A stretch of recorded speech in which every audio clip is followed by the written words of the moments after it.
Good evening, folks. Here is what we're having for dinner tonight. It's kind of a semi-homemade chicken pot pie. More homemade than not, but we are using store-bought ingredients. So that's why I'm calling it semi-homemade.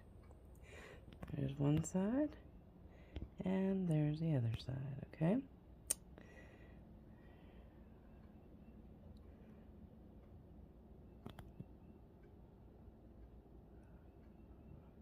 Alright, now I'll show you the ingredients. First off, we have a package of pie crusts. Our ingredients are onions, butter, potatoes that I diced, flour, minced garlic, cooked chicken. It doesn't have to be cooked, but I have cooked chicken already. Some celery, carrots, salt and pepper, chicken broth, milk, peas, and corn. Alright, now we're going to get started cooking. Alright, to this pan I added some chicken broth. This is broth that I made using some Knorr chicken bouillon powder and water. Alright, so we're going to add our vegetables to that. I've got our onions, our celery, our carrots, and lastly, I'm going to go ahead and throw in our already cooked chicken. Okay, there we go. And we're going to let that cook until those vegetables are done. Alright, I'm going to go ahead and cover this. And we'll be back. Alright, I'm going to go ahead and put those potatoes in. You got it? Be careful, don't splash yourself, okay? You got it? Here, let me see. Go ahead. There you go. Okay, good job. Now we're going to cover that. Okay, I went ahead and stirred it up and I covered it again. And now we're going to let everything cook and those potatoes get soft. Alright, everything is nicely cooked and I've turned off the heat. And we're just going to let it sit. Alright, here's what we have left of the broth from the cooking vegetables and chicken. And we're going to add enough water to make this measure 1.5 cups. Now we're going to make the roux sauce. It's going to be in the same manner you would make gravy, okay? So I've got 3 tablespoons of margarine in there. You can use butter or whatever you have on hand, but this is what I'm going to use, okay? So we'll be back as soon as that gets done melting. Alright, now our margarine has just about melted, so now we're going to add our flour. Okay, and we're going to cook this flour so it doesn't have that raw taste anymore. Okay. Now, if you wanted to cheat a little bit, you could use like a country gravy mix in place of doing this step. You know, prepare that package that you can get at Walmart called country gravy mix. Okay, let me brown this up and we'll be right back. Okay, it looks good enough for now. Now, I did try to save your ears with my whisking on my metal pan, so that's why I cut away there for a second. Now, we're going to go ahead and add our milk a little at a time and let it thicken before we add more, okay? So, add that much now. We're going to roll that around. And you're just going to keep doing this until all your milk has been added, alright? I'll be right back. Alright, all the milk has been incorporated. Now we're going to season it with some salt and pepper. Okay, and then we're going to start adding our chicken broth a little at a time. Okay, that's that 1.5 cups that we made.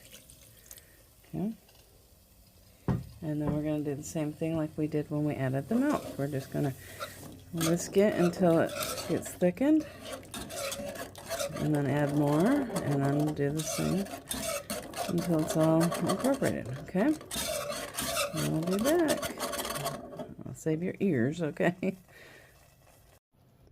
All right, it looks like our sauce has thickened just the way I like it. This is kind of what you're looking for, okay? So I'm going to go ahead and turn this off, and we'll move on to our next step. All right, we're going to go ahead and add our peas and our corn.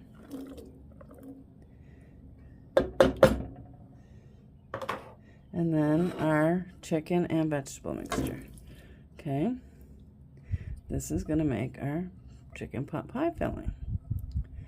Okay, and this is about as homemade as I'm going to get. But anyway, I'm going to go ahead and give this a good stir. Okay.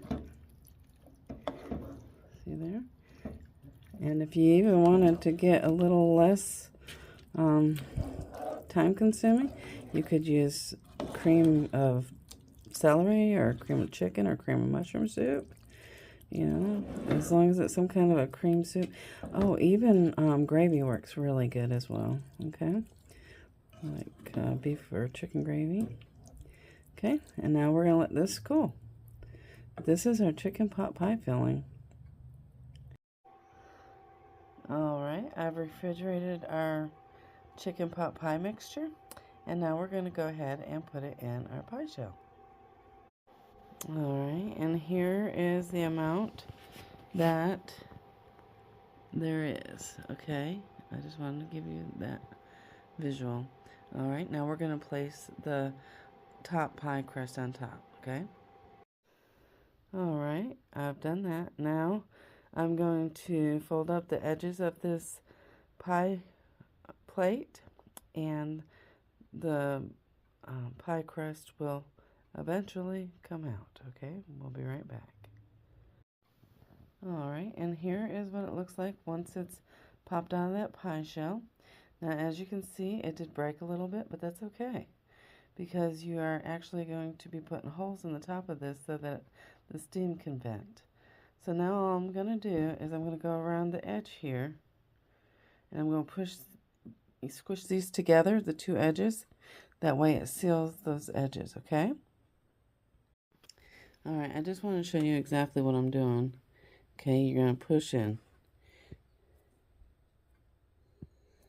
Okay. And you can do this with a fork if you'd like. This does work just like this, okay? All right, I've got quite a few little holes in the top of it, but I'm just going to put a few here and there, okay? It doesn't have to be a whole bunch. And, you know, if you would like, you can also make a homemade pie crust for this. I'm just not doing that. This is what I'm doing. All right, so now I'm going to go ahead and get this into the oven. This pie crust, by the way, was totally thawed out, okay? I wanted to mention that I didn't want to make a mess of my oven, so I did put this on a foil-lined baking sheet.